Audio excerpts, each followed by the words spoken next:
very long scrimmage, probably the longest scrimmage I've ever been involved in, and it's mainly because we have enough people now to allow our number 3 units to get just as many reps as everybody else.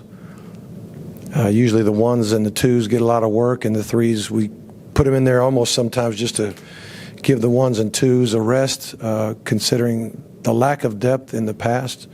But today, and really all camp long, we've had enough 3s that we've got 22 guys on scholarship, guys that are very talented, guys that need to be developed. They're getting developed. It's really good. Made for a long day, but in some ways, if let's say you're the number 1 offense, then the 2s, you go 8 plays, 2s will go 8 plays, then the 3s go 8 plays, so you're waiting 16 plays before you get back in there. So they really had adequate rest in between. It was just a long night overall because of the number of plays, and I'd say every group averaged around 40 to 45 plays apiece. So a lot of plays today. We spotted the ball in the -25 and drove it, -35 drove it, +50 drove it, +40 drove it, and these are all 8-play drives that we designed. Then we went to third downs, third medium, third long, and then we went to a red zone, finished up on the +16 trying to score a touchdown to win the game. So those are all the situations that we covered.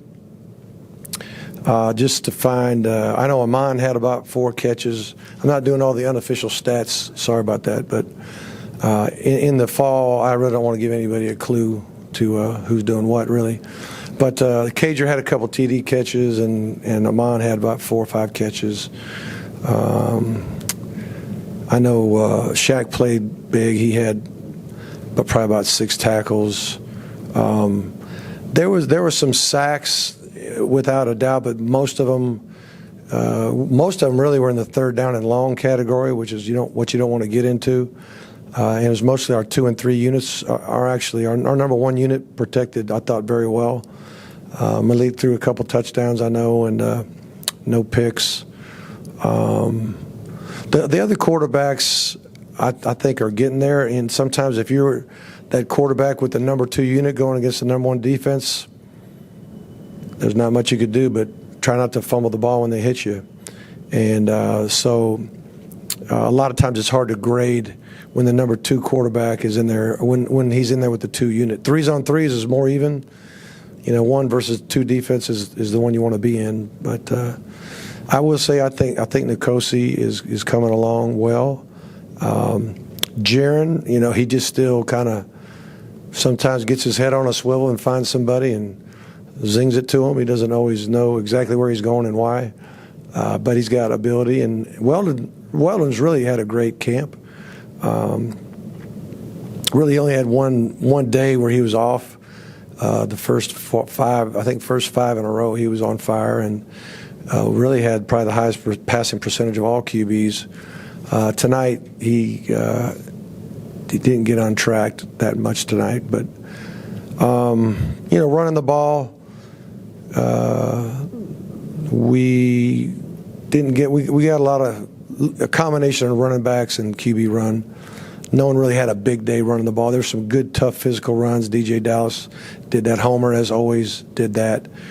Sometimes the play's blocked for 3 and he gets 5, and that's a great run. So there's those types of runs, but nothing broke out on the defense. If anything broke out, it was a couple quarterback scrambles that broke out when they're in pass coverage. So we got to get our rush lanes a little bit better. But overall, I'm proud of what we've done to this point. We got one more scrimmage a week from now, and then after that, we're pretty close to getting ready for LSU. Mark, you talked about pass protection. Did you see forward progression from the spring? Yeah, like I said, the 1 unit all fall long has been really good. No complaints there. 2s, they're struggling going against the best we got.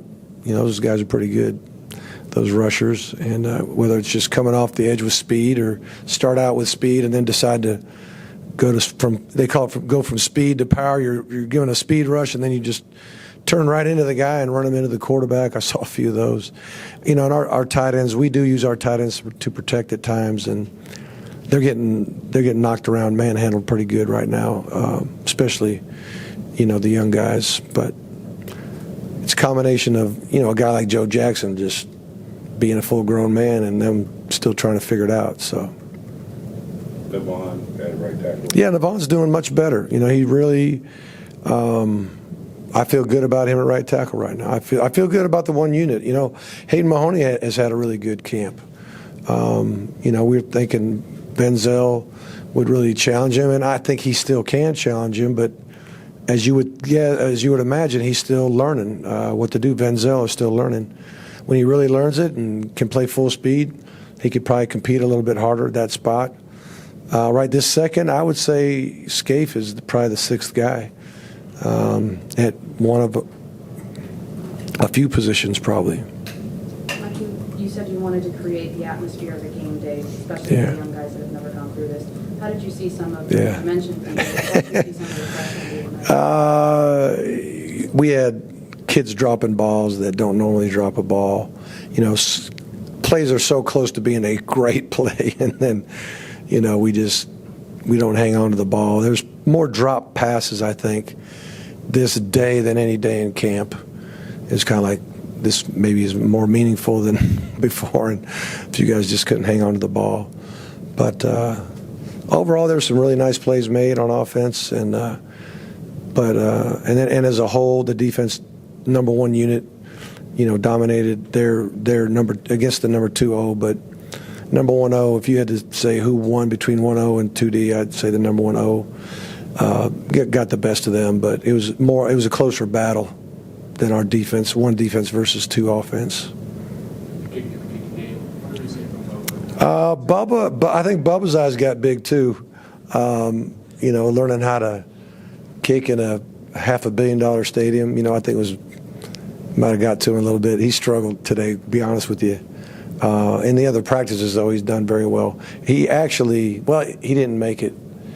He kicked like a 57-yarder that had enough juice but just missed. But he's got a big, strong leg, and he just got to get his reps in and get over the fact that he's the number one kicker at the University of Miami. He's got to realize that's a lot of people counting on him. Everybody healthy today?